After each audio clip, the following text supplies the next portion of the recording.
Christmas time is here, and you're listening to The Gift I Made for You. By way of practical instruction, for the optimal listening experience, this holiday extravaganza is best enjoyed while wrapped in your favorite Christmas blanket next to those you love, with an open mind and a forgiving ear. The main idea behind more stories and songs for Christmas is that sometimes the ordinary and mundane can become the extraordinary and wonderful. It's also about how the most dominant characteristic of Christmas is its holy absurdity. You'll hear a song about rejoicing in the power and hope of a far-flung promise. You'll hear a story of a photo with Santa Claus and a lesson about the complexities of adult life as interpreted through the eyes and noses of a couple of kids. You'll hear a song with a question for a title that asks you to consider that a baby born in obscurity might just be the very center of the whole universe. You'll hear about one of my favorite Christmas songs, originally recorded by a prototypical holiday crooner and a genre-hopping shapeshifter who together produced a sliver of holiday magic. And you'll hear about a 12th century Christmas song that seeks to bring the forgotten and overlooked into the Yuletide spotlight. All of this is fitting, I suppose, since the first Christmas was chock full of profundity and craziness all at the same time, wrapped, as Luke and Linus told us, in swaddling clothes and lying in a manger. The goal of it all is to help you enter into a helpful frame of mind as we head into the final stretch of the most wonderful and often most stressful time of the year. Are you totally pumped for the holiday? Great! Christmas is for you. Are you struggling to keep up with all the festive expectations? Fine. Christmas is for you too. Christmas is totally 100% absurd. And that's kind of the point. So, get that fireplace roaring. There it is. Grab that steaming cup of hot cocoa, sit back, relax, and enjoy more stories and songs for Christmas.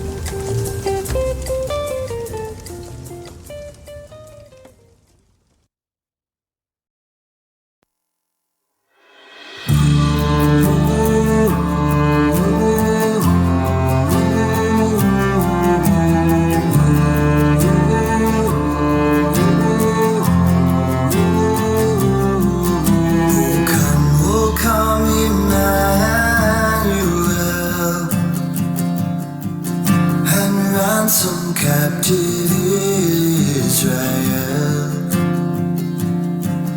that mourns in lonely exile here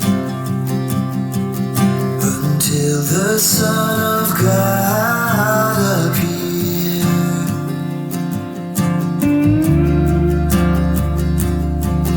Oh, come thou day spring, come and cheer our spirits by thine advent here. Disperse the gloomy clouds of night, and death's dark shadows put to flight. Rejoice, rejoice, rejoice. Emmanuel shall come to thee, O Israel.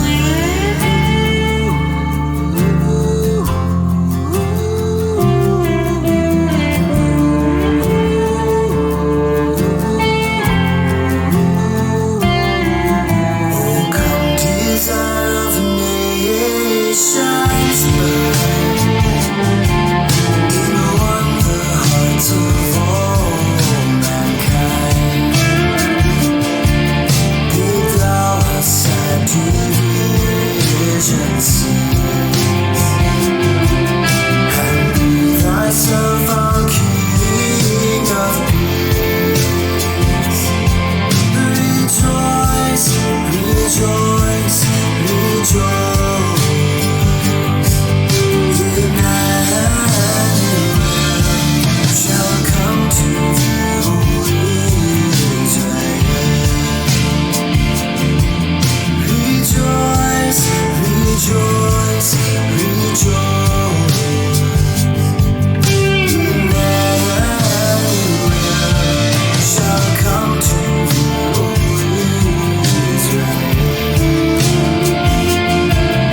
The Polaroid Express. For some reason, most of the memories from the Christmases of my childhood are kind of like Nestle Toll House chocolate chips. They're semi-sweet. These recollections all have a significant dose of not unpleasant nostalgic charm, and, for the most part, they legitimately make me feel warm and cozy, like a good Christmas memory should. That's the sweet. But these memories also possess a peculiar melancholy, which provides just enough sharpness, just enough bitterness to make you realize that even the festive lights of Christmas can't shine bright all the time. This next story is an example of that. It's a mixture of memory and imagination. I guess you could say it's based on true events. All the characters, settings, and smells are real. The dialogue, well, let's just say it could have sounded something like this. Growing up in Adel, a dusty little dot on the map of South Georgia, I always looked forward to opportunities to visit the big city. Our metropolis was about 25 minutes due south, down Interstate 75. Valdosta was the Big Apple, albeit in a mostly empty fruit bowl. One Friday night in mid-December 1984, when I was 9 years old, my Uncle Michael and Aunt Kathy whisked me and my sister Sarah away from the sleepy confines of our quaint little Adel in search of the luminescent sprawl of Valdosta during the Christmas season. Our grand mission? A rendezvous with that champion of Christmas cheer, the jolly white-bearded Santa Claus himself. Sounds amazing, right? Well, just remember what I told you about Nestle Toll House chocolate chips. They're semi-sweet. We loaded into Aunt Kathy's white Chevy Monte Carlo and made our way down I-75 toward Valdosta. Aunt Kathy provided our Yuletide soundtrack, leading us in a variety of Christmas favorites. The words to Frosty the Snowman, Rudolph the Red-Nosed Reindeer, Jingle Bells, and the like came easily to our minds. However, if recalling the lyrics was like riding a bicycle, then Aunt Kathy's melodies were like riding that bicycle straight off a cliff. Sarah, my junior by almost 2 years, glanced at me in the back seat with a mix of what looked like excitement, an earache, and perhaps just a touch of existential dread. 6 or 8 songs later, Valdosta emerged on the horizon. The old town was bustling on this particular evening. A sea of red brake lights lit up the night as holiday shoppers thronged to the Valdosta Mall. The folks who'd been lucky enough to find a parking spot at the mall looked like an army of ants marching toward the mall entrance, swarming around the glittering storefronts in a frenzied, choreographed homage to good old American consumerism. I assumed this is where we were going. After all, Seth Roundtree and Mitch Walker had informed me at recess not even 2 full days ago that Santa had his full-blown North Pole operation set up in the heart of the Valdosta Mall, right by the water fountain where you threw the coins. But not on the Claire's side of the fountain, on the Pearl Vision side of the fountain, just to be clear. Inexplicably, when it came time to turn the Monte Carlo left onto Norman Drive, which ran in front of the mall, we kept driving straight, like we did when we went to McDonald's. As it turns out, that's because we were going to McDonald's. That's right. Sarah and I were not getting our photo taken with the Santa Claus over in the mall. I mean, who needs all that pomp and circumstance with a literal red carpet lined by elves, the little train tracks that led you up to Santa's gilded throne, the gigantic wrapped and glittering gift boxes, the pristine red velvet suit, the perfectly shiny black boots, and the glistening eyeglasses that were made of silver. They were made of pure silver, I tell you. Listen, who needs silver eyeglasses when you can have the golden arches. Uncle Michael parked our chariot in the Mickey D's parking lot, and we evacuated the back seat, ambling up to the entrance, the smell of French fries and McNuggets thick in the air. Entering the establishment, I observed a Christmas tree to the left of the counter where we usually ordered our sausage biscuits and Happy Meals. To the left of the Christmas tree sat Santa Claus. There was no red carpet. There were no elves, no giant gift boxes, no train tracks, and no throne. It was just St. Nick in a shabby red suit with a huge, obviously fake, white beard. In case you're wondering, this Santa did not wear silver spectacles. His glasses were rimmed in dark brown and looked like the ones my grandpa wore when he did the crossword puzzle in the TV guide. Santa's throne was a metal folding chair, the kind we used for plays in the elementary school cafeteria and potlucks at church. There were no other children in the McDonald's, so we didn't have to wait in line to visit with Santa. In fact, he seemed much more excited to see us than we were to see him. "Merry Christmas, young man," Santa bellowed from his chair. We'd barely been inside the restaurant for 5 seconds, and he waved us over with his pale, puffy hands. Hi, Santa," I replied from about 5 feet away. I walked toward the seated man and stuck my hand out to shake his hand, like I was some 45-year-old attorney or something.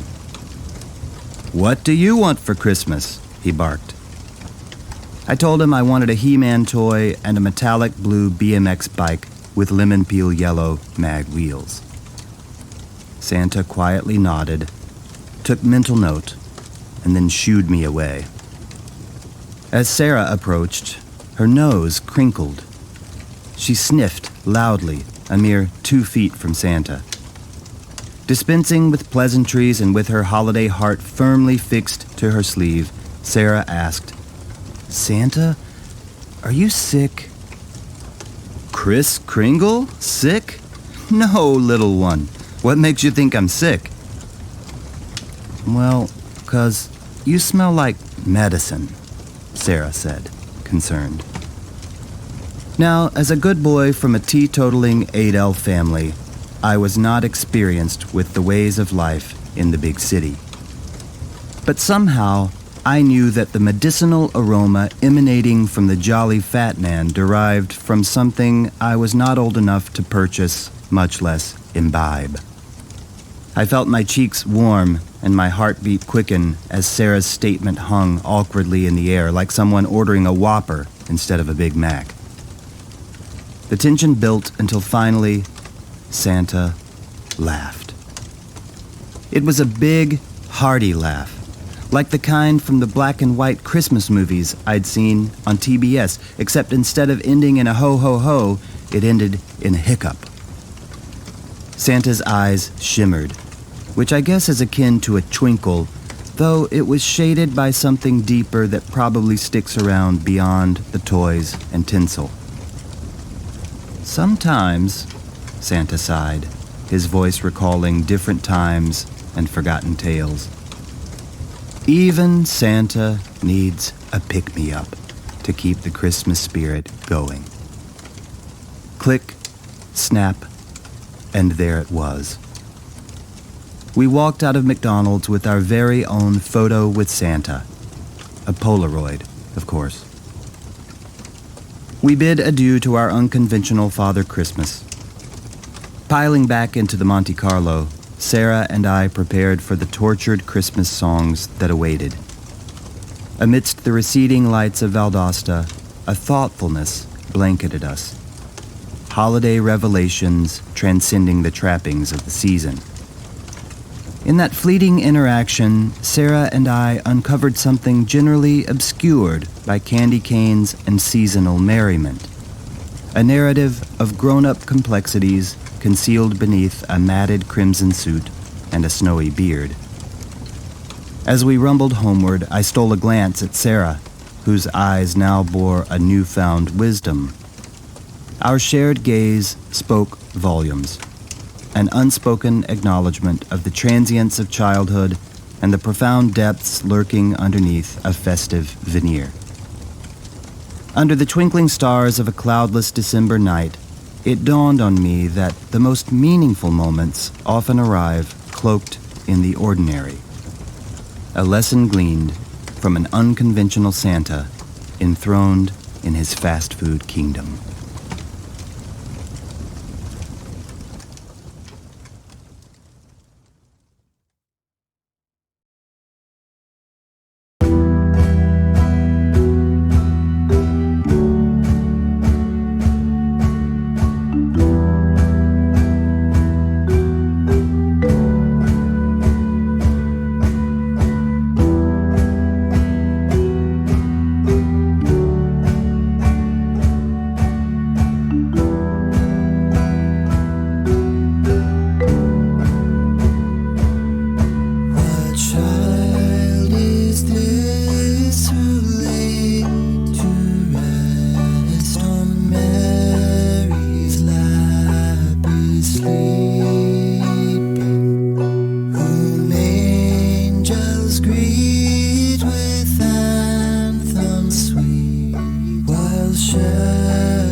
Starman meets the crooner. Bowie and Bing's cosmic collaboration. It's 1977. Disco reigns supreme. The only thing higher than gas prices is America's enthusiasm for an epic space opera called Star Wars. And Bing Crosby, the crooner of yesteryear, decides it's time to sprinkle a little Christmas magic onto television screens with his holiday special, Bing Crosby's Merry Old Christmas. Now, who do you think would be Bing's perfect guest star for a holiday spectacular promoting the steady, wholesome, and enduring traditions of Christmas? If you guessed David Bowie, the glam rock icon who once sang about Ziggy Stardust and the spiders from Mars, you're either a psychic or you're absolutely full of it. It being wassail and figgy pudding, of course. Bing and Bowie. I mean, why mix oil and water when you can mix eggnog and glitter? And yet, in the true spirit of holiday absurdity, the 73-year-old Bing and the 30-year-old Bowie gave us a duet for the ages when they sang Peace on Earth, Little Drummer Boy. Bowie, the starman seemingly from another dimension, and Crosby, the timeless crooner who probably knew Santa Claus personally, joined forces on a song that by all logical standards should never have worked. If you've seen this moment in the Christmas special, which aired in the U.S. on November 30th, 1977, you know that it is basically a Christmas-tinged fever dream. The premise is simple. Crosby, who plays himself, is living in an English mansion owned by some relatives. The scene opens with Crosby walking across a grand living room to see who's ringing the doorbell. There, he meets Bowie, who also plays himself and apparently lives down the road. After some awkward yet jovial banter highlighting the generational gap between them, the two cozy up to a piano and sing. I mean, it's pretty high-concept stuff for a sketch that lasted only 4 minutes and 25 seconds. There's Bowie in his muted, avant-garde attire, and Crosby in his classic cardigan, the odd couple of the music world finding common ground on a song about a boy playing a drum for baby Jesus, which, when you think about it, makes about as much sense as anything else in the story. The sheer incongruity was completely baffling and wildly compelling. It's like watching a unicorn skateboard across a tightrope. Improbable, risky, yet addictively captivating. Let's talk about the song itself. Little Drummer Boy is the quintessential Christmas carol that most people either love unconditionally or try to avoid like fruitcake at a holiday party. But Bowie and Crosby, in a cosmic alignment of bizarre genius, decided to give it a twist. Bowie, unable to resist the siren call of his own eccentricity, injected a counterpoint melody, Peace on Earth, transforming the song into a duet that defied all musical norms. On paper, this juxtaposition of Crosby's warm baritone crooning "Perumpa-pum-pums" and Bowie's ethereal vibrato wailing about men of goodwill living in peace again reads like a Polar Express-themed train wreck. Yet, against all odds, the whole thing worked brilliantly. The Bowie-Crosby duet became an unexpected Christmas classic, an oddity that somehow captured the spirit of the season. It was a musical paradox that made perfect sense precisely because it made no sense at all. And here's where it gets weirdly profound. In a way, the Bowie-Crosby duet mirrors the Christmas story itself. The humble birth of Christ, this promised Messiah, wasn't exactly the grand entrance one would expect for the Savior of the world. No royal fanfare, no opulent palace, just a lowly stable and a baby in a manger. It was the most unlikely scenario for the arrival of the King of Kings. Much like Bowie and Crosby defying musical conventions to deliver a Christmas classic, the birth of Jesus was quite the plot twist. The Messiah didn't come as a triumphant warrior or a powerful ruler. He came as a vulnerable baby, born in obscurity to bring peace and salvation to the world. It was a cosmic duet between the divine and the human. So as we bask in the unorthodox glory of peace on earth, Little Drummer Boy, let's remember that Christmas is a season of unexpected miracles, where the most unlikely combinations can create something beautiful. It's a time to embrace the quirks, celebrate the unconventional, and find joy in the cosmic duets that make life and Christmas truly magical. And yes, Bing, we agree. Pretty thing, isn't it?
It's a pretty thing, isn't it?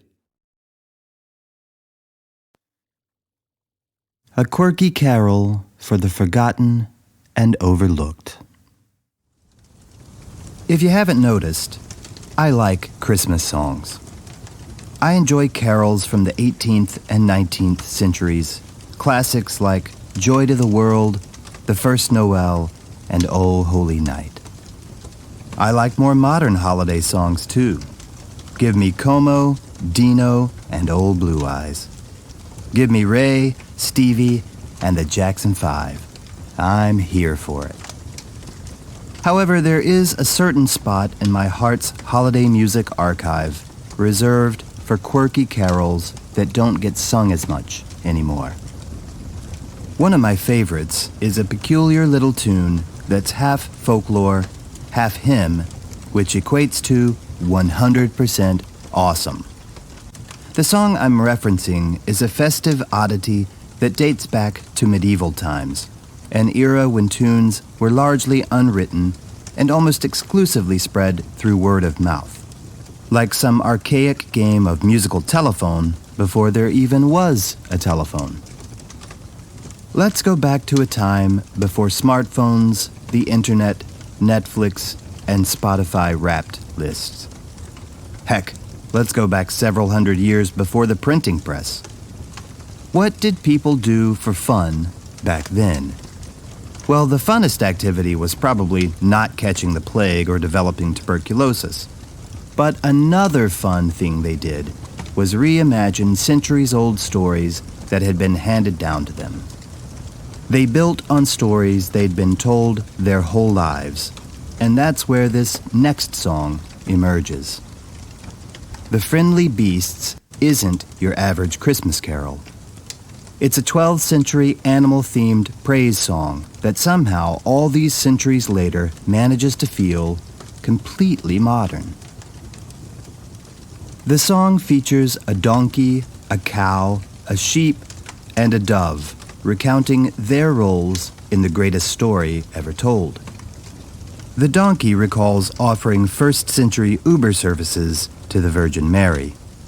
The cow goes all Airbnb, providing a bed and a pillow, and the sheep sacrifices its woolly coat for the newborn Jesus, which, in my view, prefigures the whole ugly Christmas sweater trend. Finally, a dove, perched in the offing and probably named Alexa, serenades the whole scene. While it's not exactly a go-to holiday standard anymore, proof that the song has near limitless staying power and pertinence to any given generation is how it remains part of the cultural Christmas carol landscape. Burl Ives, of Rudolph the Red-Nosed Reindeer and Holly Jolly Christmas fame, took a crack at it in the 60s. His rendition feels like a cozy hand-me-down blanket, maybe a little musty, but warm and familiar all the same. Johnny Cash has a version, which automatically seals this song's legendary status because every song becomes epic when the man in black gets involved. His take on the Friendly Beasts intones a fireside chat with a wise old sage, Cash's deep baritone infusing the lyrics with rustic depth accompanied by an auto harp. Garth Brooks, the biggest-selling male recording artist of the 90s, laid down a rendition of the song in 1992 for his platinum-certified Christmas record, Beyond the Season. Thankfully, this release came several years before Brooks went temporarily insane, traded his blue jeans for spandex, and crafted an alter-ego rock persona named Chris Gaines. Fast forward to a more recent era, where an indie folk trailblazer named Sufjan Stevens delivered an interpretation that could only be conceived in a thoroughly gentrified hipster Brooklyn apartment living room. It's a whimsical menagerie of eclectic sounds that surrounds the pastoral nativity with a banjo and recorders. More than its winding path through the history of recorded music, what's truly fascinating about this 12th century song is the modernness of its underlying message in the 21st century, most notably in the way it empowers the forgotten and overlooked. A bunch of barn animals, generally shoved into the narrative background, suddenly take center stage to tell how it all looked from their side of the street. The Friendly Beasts isn't just a collection of lyrics and musical notes.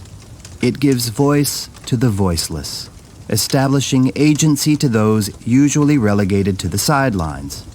It's a symbolic nod to the significance of every single creature, a sonnet to the unsung heroes society so often ignores. It's a story of humility and unheralded valor, a reminder that even the most ordinary beings played a part in this most extraordinary event. It's an anomaly, an ancient tune that feels strangely modern. It's the underdog anthem we didn't know we needed, reminding us that sometimes the most profound tales come from the unlikeliest of voices. In this case, the voices of the Friendly Beasts.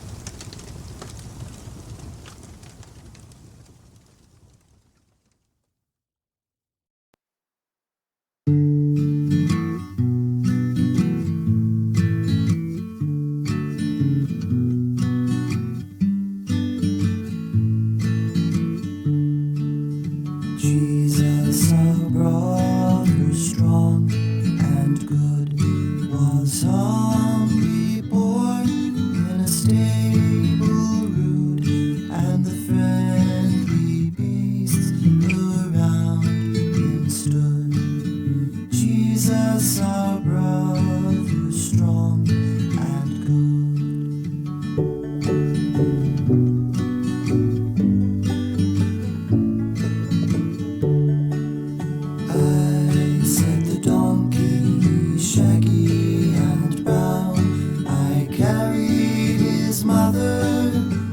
hill and down. I carried his mother to Bethlehem town. I set the donkey, shaggy and brown.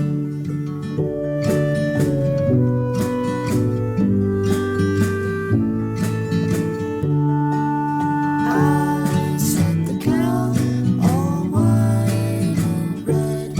I gave him my manger for his bed. I gave him my hay to pillow his head. I set the cow all white and red.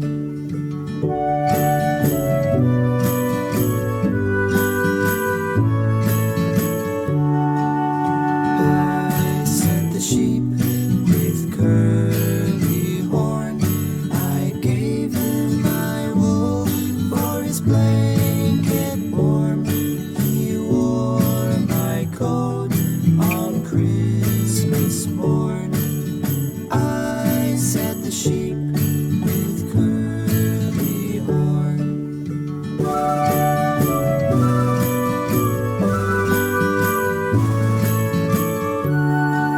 I set the dove from the rafters high. I cooed him to sleep so he would not cry.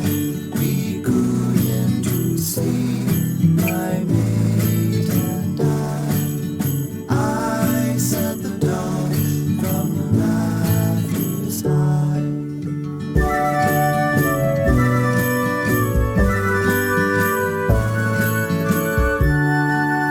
Thus every beast by some good spell in the stable dark was glad to tell of the gifts they gave Emmanuel, of the gifts they gave Emmanuel.